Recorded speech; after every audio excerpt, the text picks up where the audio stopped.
ici à la mode Beuvron. Bonjour Jean-Luc, merci d'être à mes côtés. Bonjour Claire, c'est toujours... BIP de Fontainebleau, on avait vu une magnifique victoire de la France en Coupe des Nations et également dans le Grand Prix du dimanche. Là on a quelques couples talentueux, j'ai envie de dire. Justement, vous voyez la start list, Laura Eyo qui s'élancera en numéro 1 et que l'on attend dans quelques minutes. Vous voyez la suite ici de la start list. Alors ils repartent dans le sens inverse des 2 premiers jours de compétition, puisque samedi et dimanche il y a déjà eu 2 parcours. Vous étiez là Jean-Luc? Voilà, 2 étapes qui ont été très sélectives. On a vraiment vu les groupes se diviser en 2 parties. Le groupe de tête, le groupe 1, les cavaliers pressentis pour aller défendre les couleurs de la France au championnat d'Europe, et les autres qui ont un peu plus de mal à trouver leur place et leur repère dans ce Grand Prix. Il y a eu beaucoup de fautes, les parcours étaient simples à la reconnaissance, mais et se sont révélés assez difficiles à effectuer. Et vous verrez, les scores sont assez parlants. Et donc on avait 26 partants au départ du Grand Prix, les 26 repartent là sur la finale, finale en 2 étapes, en 2 manches, avec barrage pour les médailles. Donc le suspense est encore entier, mais on a effectivement, comme le précisait Claire, 2 couples double sans faute et un couple à 1 point. Ces 2 couples font bien heureusement partie du groupe 1. Il s'agit de Thomas Calabre sur Sligo de Mormal, Camille Condé-Ferreira sur Pumpkin Splendid, tous 2 double sans faute. Voilà, Victoria Tachet qui est juste derrière à 1 point de temps, double sans faute également, mais avec un tout petit peu de temps sur la 2e manche. Mais là, il reste encore, tout reste possible, donc pour cette finale qui se construit donc en 2 manches, les 15 meilleurs repartent sur la 2e manche, et puis s'il y a égalité, eh bien un barrage pour les déterminer. Voilà. Pour déterminer le vainqueur. Alors, barrage uniquement pour les médailles. On peut avoir un barrage pour le bronze, un barrage pour l'or et l'argent, mais uniquement pour les médailles. Donc 21 au départ et 15 pour la 2e étape. En tout cas, il fait beau, il fait chaud ici et les tribunes sont pleines. Ah oui, là, on a été gâté par le temps. On a vraiment un temps idéal, peut-être même un peu trop chaud pour les poneys et les cavaliers. C'est peut-être un peu pesant tout au long de la journée, et le public est au rendez-vous. La mode Beuvron est le rendez-vous, vous le savez, annuel des championnats poney, et là la carrière numéro 1 est entourée du public, elle est pleine, les tribunes sont pleines, et c'est vraiment un régal de voir tout ce public présent pour encourager les jeunes cavaliers. Encourager leurs idoles, puisque c'est vrai que quand on a 13-14 ans, nos idoles, c'est Nina Malvé, c'est Camille Condé. Alors en préambule de cette épreuve Poney Elite Excellence, je vais demander aux spectateurs de bien vouloir se reculer, ceux qui sont à l'abord des obstacles, de ne pas mettre les jambes à l'intérieur de la piste. À nos médaillés d'Europe, s'il vous plaît, soyez sérieux, pas de chiens sur la piste. C'est un grand moment d'émotion, tous ces cavaliers au milieu de la carrière numéro 1, la grande carrière de la mode Beuvron, du parc équestre, qui se sont vus remettre une récompense par le président de la Fédération équestre internationale. Monsieur Ingmar De Vos, vous nous parliez tout à l'heure, Jean-Luc, du parcours des 2 premiers jours que vous aviez trouvé facile à marcher et au final difficile à monter. Qu'avez-vous pensé de ce parcours ici pour cette première manche de la finale? Alors ce parcours, on va le voir, on va le découvrir ensemble. Il démarre de façon assez classique avec 2 lignes, 2 grandes lignes avec des grandes distances dans lesquelles les cavaliers vont pouvoir faire des choix, notamment sur la ligne 4-5. Tout de suite, on va trouver la première difficulté avec la rivière et la sortie double de verticaux, double de bidet. C'est une petite répétition d'ailleurs du Grand Prix Eiffel qu'on a pu voir ce week-end. Donc là, les cavaliers vont devoir faire preuve de précision et de grande maîtrise pour aborder ce double de verticaux. Tout de suite derrière, on aura un grand mur, un mur près de la sortie, qui n'est pas très appétissant, et la grosse difficulté du parcours, le triple, qui est en bord de piste. Auxerre, une foulée verticale, et Auxerre vont sortir avec un Auxerre à 6 km de course pour terminer le parcours. Et justement, vous la voyez à l'image, Laura Eyo et Nikita De Blaise seront les premières à s'élancer de cette première manche de la finale. Alors Laura Eyo, c'est le cavalier du sud, cavalier du 83. On l'a pas beaucoup vu sur les poneys, ça avait resté beaucoup dans sa région. Là donc elle part en premier, et vous l'aurez compris, elle a... Allez, c'est parti pour cette As Poney Elite Excellence pour la finale. Nous accueillons le numéro 3, Laura Ayo et Nikita de Blaise pour le Cup des oratoires dans le Var. Cette cavalière a tourné en As en 2014, deuxième du Grand Prix Excellence en 2015, troisième du Grand Prix Elite à Videban et Pastré. Laura gagne grâce avec son autre poney Keras de Le Mans. Voilà Laura au départ. Donc je crois que c'est leur première saison en Elite et donc leur premier championnat à ce niveau. Voilà, elle a été classée deuxième au Grand Prix d'Aix et le Grand Prix Excellence et troisième au Grand Prix Elite de Videban et Pastré. Elle a gagné à Grasse avec son autre poney Keras de Le Mans. Là voilà partie sur le numéro 1, Spa, et tournant à main droite, la ligne 2-3 où les cavaliers devraient logiquement trouver 9 foulées.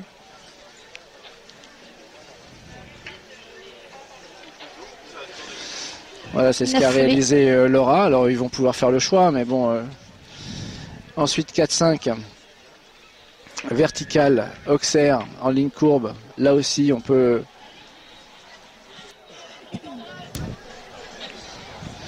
C'est 9 foulées à marcher, mais la 10e est possible si on veut trouver un peu de place. Vertical, numéro 6. À main gauche, on va aller chercher la rivière. La rivière qui est un peu originale, avec une palanque bleue. 2,85 m de large, donc elle est assez large cette rivière. Et une faute à la rivière donc pour Laura. 4 points. Le double de verticaux en sortie de rivière, sortie bidet. À main gauche, ce mur dont on parlait tout à l'heure, qui est près de la sortie, qui va sans doute être une difficulté du parcours. Et justement 4 points à nouveau ici, 8 pour l'instant. Le triple. Pas de difficulté sur le triple en bord de piste. Et l'Auxerre de fin où Laura a rajouté une foulée. Un Auxerre avec une palanque en premier plan. Voilà, qu'il faut bien soigner. Et donc un petit point de temps à rajouter à ces 300. C'est Jeanne Sadran et Rominet de Bruze qui prennent le départ pour Team Mur dans les Bouches-du-Rhône. Jeanne Sadran, après un titre de championne d'Europe par équipe en 2014 avec Nina Malvé, Rominet a rejoint la selle de Jeanne en septembre. Première en Acélite en décembre à Saint-Gély, deuxième du Grand Prix Excellence de Bâche et sixième de la vitesse de Nîmes et huitième d'une épreuve CSIO de Vierney. Je ne sais pas ce qui s'est passé au paddock, mais en tout cas c'est Jeanne qui a pris le départ là avec Rominet de Bruze. Rominet de Bruze, vous l'avez reconnu, il était au championnat d'Europe sous la selle de Nina Malvé. Il a été champion d'Europe. Pour Laura et Nikita, 12 points la piste, un point de dépassement, 79-68, le temps accordé 78 secondes, 13 points toutes pénalités confondues. Alors Jeanne s'est mise sur ce poney récemment, elle a très bien démarré, elle s'est très bien mise avec au début, puis là elle traverse une passe un petit peu plus compliquée, mais elle a eu un début de championnat difficile et là on voit qu'elle a retrouvé ses marques, c'est beaucoup plus fluide, malgré la difficulté supérieure par rapport aux deux premières étapes. Donc ça c'est aussi le mental du cavalier, le travail du coach. Voilà. À nouveau la rivière. Hein. Voilà, une faute à la rivière, ce vertical... sortie bidet qui est bien négocié. Alors, le mur à nouveau. Le mur qui pose vraiment problème, qui interroge vraiment les cavaliers. Couleur bleu clair comme ça, vraiment. Voilà, puis près de la sortie, les poneys sont en fin de parcours. Et Jeanne a eu du mal à trouver sa distance sur ce mur, mais c'est très bien corrigé. 8 points pour l'instant pour Jeanne. Voilà. On ne touche pas, on ne touche pas. On ne touche pas le mur, on ne touche pas. Et le dernier, l'Auxerre Equidia Life. L'Auxerre Equidia Life est très très belle arrivée pour Jeanne. Elle aussi, un point de temps, un total de 9 points donc pour Jeanne Sadran et Rominet de Bruze. Voilà, mais c'est maintenant vous pouvez toucher le mur, remettre le mur. Vous pouvez remettre le mur. Parce que, comme je vous le disais, elle a eu vraiment de mal à rentrer dans son championnat. Le 225 au départ, c'est Claire Rimbaud qui monte Oriane de jeu pour les écuries, s'habille dans la Sarthe le 25. Sortie d'affaires. Claire Rimbaud, le couple était en As 2 des cadets Excellence en 2014, démarre ils ont tous moins de 16 ans. La Célice au Mans en février. 1m35. Alors, on est 1m35. Avec une troisième place dans l'excellence, troisième place de Bonneval, au lieu danger, elle gagne la vitesse et l'excellence avec Mandarine et le Grand Prix avec Oriane, troisième du Grand Prix de Tourpernay. C'est un couple encore un peu vert, un peu jeune, qui a pris la décision parce qu'il a été qualifié, bien entendu, comme beaucoup de se lancer dans le Grand Prix Excellence, mais on voit déjà qu'elle est en difficulté sur le numéro 2 et qu'elle a peine à trouver ses distances.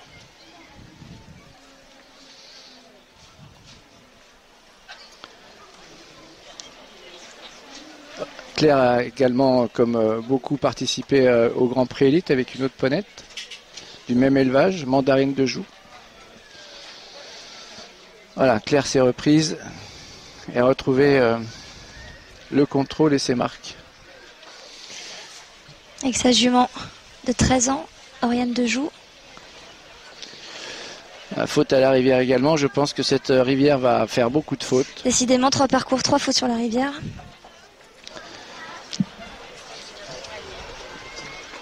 Voilà, beaucoup de hauteur sur le mur. La ponette a pris énormément de hauteur, c'est un peu son style. C'est ce qui a changé aussi sa distance pour entrer dans le triple. D'où les fautes dans le triple. La jument est partie très haut sur le mur et donc a rallongé sa distance pour aller sur le triple et l'entrée du coup était moins idéale. Et elle aussi a un score assez lourd, 22 points. Elle avait fait 12 points, 16 points les 2 premiers jours et donc ici un total de 22 points pour Claire Rambaud. Le dossard 14 au départ, c'est Victor Sénégas qui monte Idéal du Crano pour Team dans les Bouches-du-Rhône. Avec Idéal du Crano. Victor Sénégas et Idéal du Crano. Le poney à 19 ans bien expérimenté. Et un long palmarès avec différents cavaliers. Il est sous la selle de Victor depuis septembre. Et oui, champion de France premier de la vitesse de Chazet en janvier, deuxième de la vitesse à Bordeaux. Gagne 2 épreuves CSI à Nice, je crois que c'est leur première saison ensemble et donc leur deuxième du Grand Prix Excellence. Victor est coaché comme Victoria par Éric Mur, dont on a déjà parlé à plusieurs occasions, qui est un coach réputé et renommé dans le monde du poney, mais pas que d'ailleurs. Basé dans le sud de la France. Voilà, pour Claire et Oriane, 20 points à la piste, 2 points de dépassement en 80-43, 22 points toutes pénalités confondues. Ce qui n'est pas rien. Malheureusement, ici. Un refus, il a voulu trop reprendre et trop rajouter de foulée, Victor. C'est souvent ce qui se passe dans ce contexte. Et du coup, une nouvelle faute ici sur cet Auxerre. Voilà, quand on n'est plus dans le parcours, quand on n'est plus dans le rythme, on perd l'impulsion et difficile de trouver les distances ensuite pour sauter sans faute. Allez, le mur qui a causé plusieurs soucis aux autres concurrents, pas de soucis. Voilà, un petit peu à l'intérieur pour trouver 8 foulées pour entrer dans le triple. Et une fin de parcours très bien maîtrisée pour Victor et Idéal du Crano. Il est dans le temps 76 secondes, il reste donc à 8 points. Victor, on le rappelle, Jean-Luc, les 15 meilleurs sont qualifiés pour la deuxième manche de cette finale. Absolument. On le voit ici, il y a beaucoup de monde, vraiment cette finale Asponey Elite Excellence. Pour Victor et Idéal, 8 points à la piste dans le temps. Ici pour le public de la mode, tout le monde vient, c'est vraiment le rendez-vous. Je vois même des gens assis par terre, il y a vraiment du monde partout. Rendez-vous compte, il y a 8000 poneys aujourd'hui, là, cette semaine à la Motte, 10 000 engagés, enfin 10 000 engagements, ça fait énormément de monde, il y a 10 pistes de CSO, dont la numéro 1 sur laquelle nous sommes aujourd'hui pour accueillir ce Grand Prix Excellence. C'est beaucoup de monde, des aficionados du poney, des amateurs éclairés, qui sont venus admirer nos jeunes pilotes et ces magnifiques poneys qui sautent des hauteurs, pas astronomiques, mais en tout cas des bonnes hauteurs déjà. Oui, 1m30, 1m35, tout le monde n'est pas capable de le sauter, et encore moins avec un poney. Et les poneys, on en est sûr, parce qu'ils ont tous été toisés, ne dépassent pas le 1m51. Eh bien oui, et ça c'est une nouveauté 2015. Le trio de tête, le couple 11, Charline Breda, forcément obligé cette année de passer au toisage. Pour le team Joly dans la Loire. Les 10 premiers ont forcément été toisés.